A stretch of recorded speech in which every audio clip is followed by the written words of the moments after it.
we have speakers who have come in for this session, which we call Reimagine Tourism: Destinations, Business Models, Financing, and Marketing.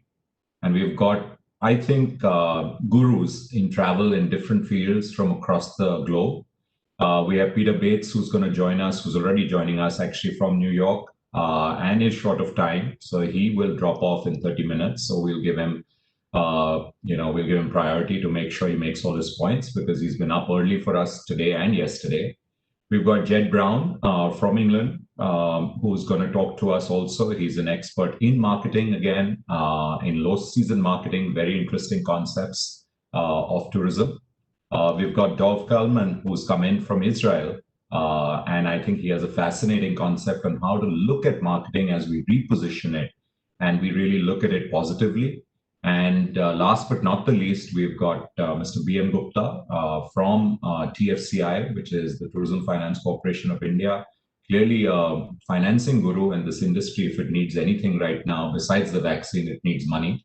So I want these gurus to give us advice because of their great experience, rich experience from different parts of the world.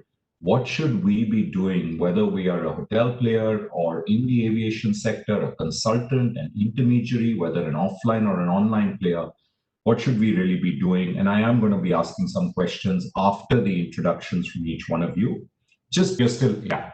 Thanks, Mr. Kalra, and thanks to CI for giving me this opportunity to represent the view of the lenders before the industry. And in this particular time, I'm representing today Tourism Finance Corporation of India, which is doing surveys to the tourism sector for the last 31 years. And we have funded so far, we have financed more than 900 tourism projects in the country and involving total investment of over 30,000 crore. Now, in the last 30 years, if you look at all the new kind of imaginative projects involving whether it's a palace on wheels or whether it's a conversion of heritage hotels, palaces into hotels, etc. Whether it's a first water park in the amusement sector, the first amusement park, etc., first airport facilitation center. These are all kind of projects, all type of projects have been funded by TFCI. So today we have a sizable exposure in the industry, and from that perspective, and what we can do to revive and reinvent the sector, that is what I would like to share with the. Thank you, Mr. Gupta. No, we look forward to that, and I'm going to dive straight right in with the first question, which is, if all of you were to give me the one biggest structural change we see, and when I say structural, I mean post-vaccine, reliable vaccine. Let's hope it comes in the year or whatever we believe. No one can predict that. But what is that structural change that we can expect for the industry overall, including your industry? Don't worry about India. We'll zoom into India right after this. Mr. Gupta? I would like to emphasize from the perspective of the Indian market particularly. So far as investment is concerned, investment in the sector is concerned, in the tourism sector, we are not expecting much investment to happen in the years to come. In fact, this is a crisis in which everybody is affected, starting from top to the bottom. You take whether it's a upper class or it's a middle class or it's a lower class. Everyone in one way or the other has been affected. Now, question is, this is a discretionary. Tourism spending is always a discretionary spending. And somehow those who have a capacity to spend, they have gone into the, because of the uncertainties, they are not sure how long it will continue. They have gone into the saving mode and nobody wants to spend. Question is, how do we bring back these people to the tourism? I don't expect people will, because the situation is such, the international tourism is not likely to revive soon. So it is the domestic tourism which has to cater to these people. But these people have to be brought out. For that, this is an unprecedented crisis, and the resolution or the response has to be of a very different nature. wherein all the stakeholders, whether it's a government, whether it's an industry, whether it's a lender, whether it's anybody who is associated with this sector, they need to come together and plan something by which we can induce people to have to go out to have a spending. And for that, everybody is saying in the earlier sessions also, we have heard, you need to create a confidence. And the confidence creation is a major issue in today's context. At least from the state government, we expect there are certain segments which are just crying for this. For example, the IT sector. Now, people for the last 6 months, 7 months, they are just home quarantine.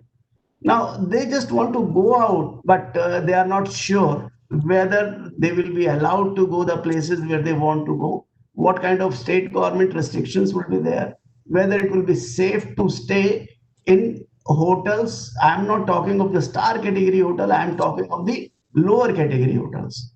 What kind of food, etc., restaurants, etc., will be available to them, whether it will be safe to travel with family or not. So that kind of assurance need to be brought on table, and that needs to be advertised.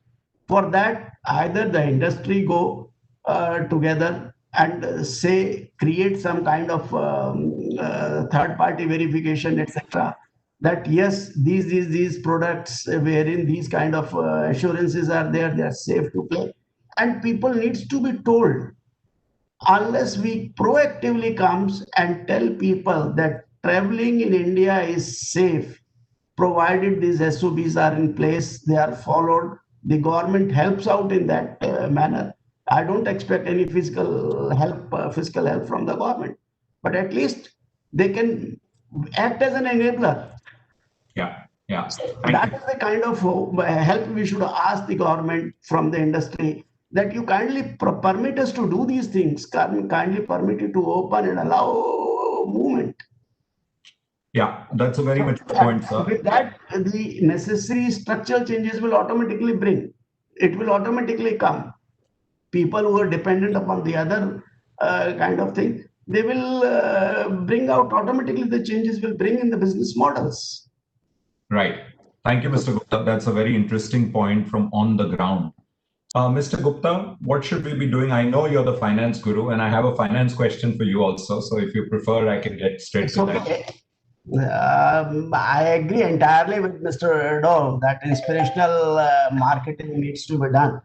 But I go back to your initial remarks. This is a country where you have the maximum number of, or second country having the maximum number of COVID patients and all these things. But at the same time, if you see at the recovery rate, that is one of the highest. If you see the fatality rate, this is one of the lowest in the worldwide. And most of the people, they are going by the traditional Indian way. That is the traditional Indian Ayurveda and yoga.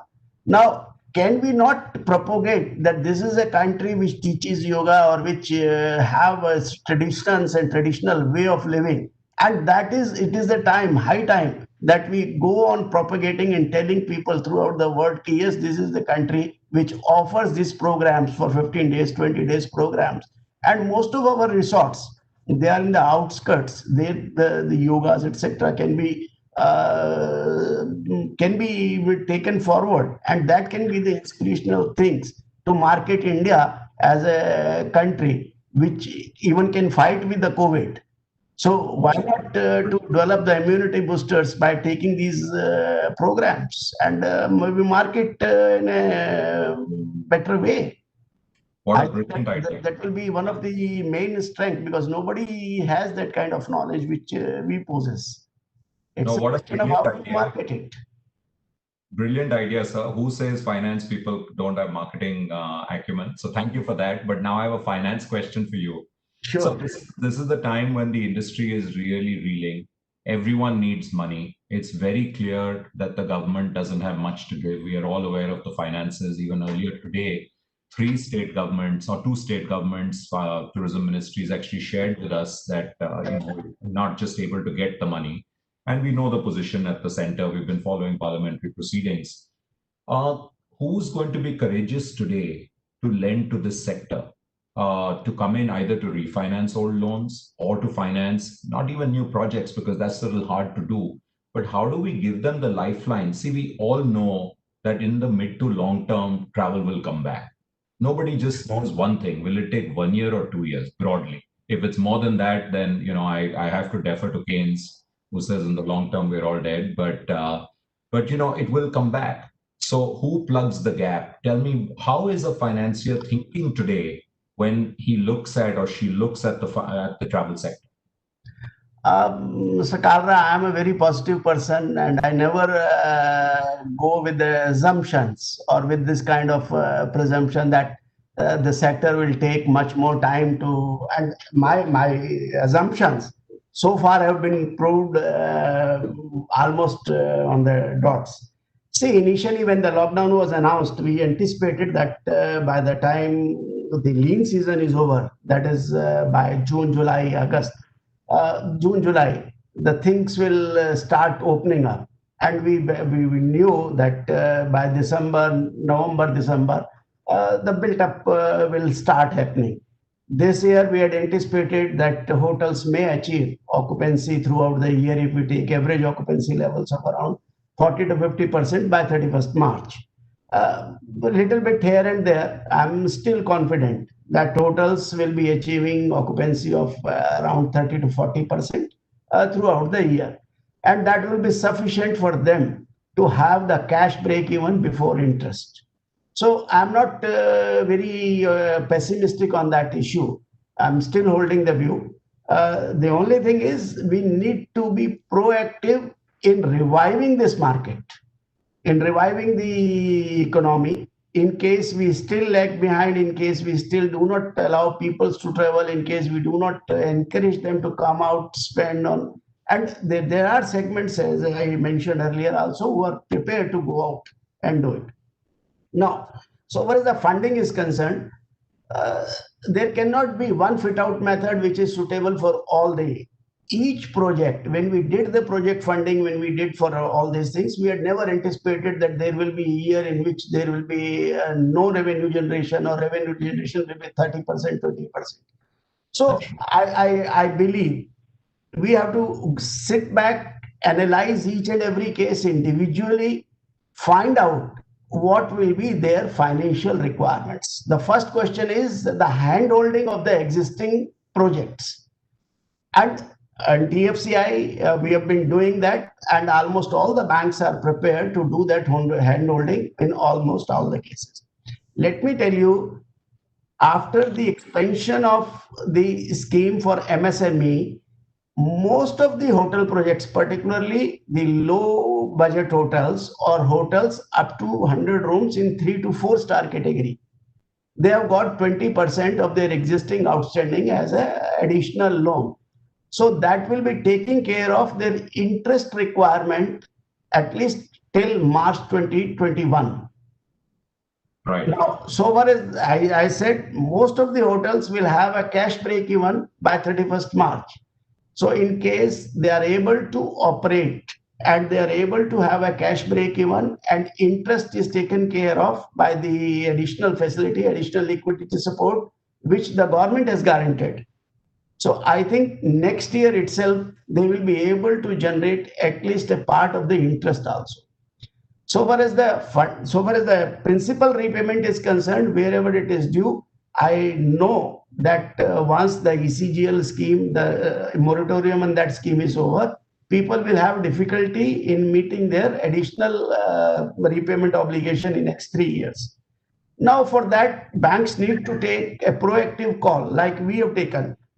We have done additional corporate funding, additional corporate loan we have sanctioned to these borrowers to be availed in next 3-4 years as and when their cash flow deficit arises. So we are taking care of the next 3-4 years. Moreover, whatever is the principal due during this period from March till March 2021, we have postponed the recovery. After the recovery of the entire principal, existing principal, then after 5 years, 6 years, or even 10 years, we will take it. The problem is where the borrower has just started the project.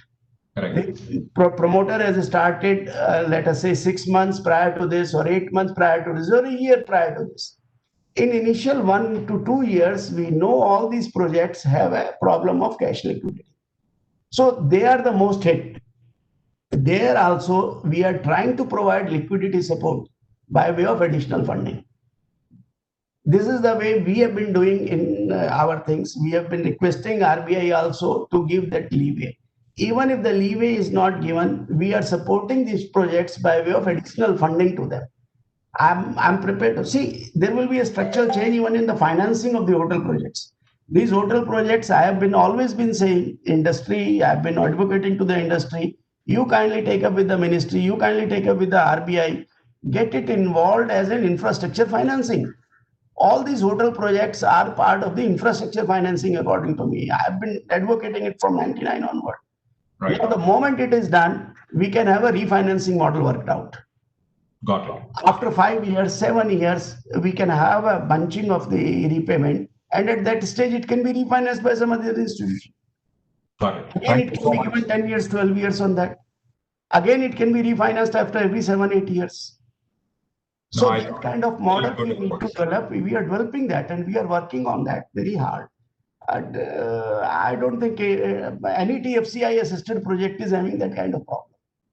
No, it's a very pragmatic approach, and thank you as the biggest lender to the sector in India. I think it's wonderful that you're being, customer friendly here. So appreciate that. See, we know the industry. We are part of the industry, so we can appreciate this. But from the regulator point of view, from the banker's point of view, they will not be able to understand. They need to be told in a very certain terms. Yeah. For RBI, they cannot issue guidelines for a one particular sector or one particular subsector of the sector. Yeah. So that is the main problem which comes. Sure. In case industry is proactive and they are able to convince the ministry that you include in infrastructure financing, hotel projects, that will be a great help to the industry. Okay, point noted. And CII will work on that. Thank you, sir.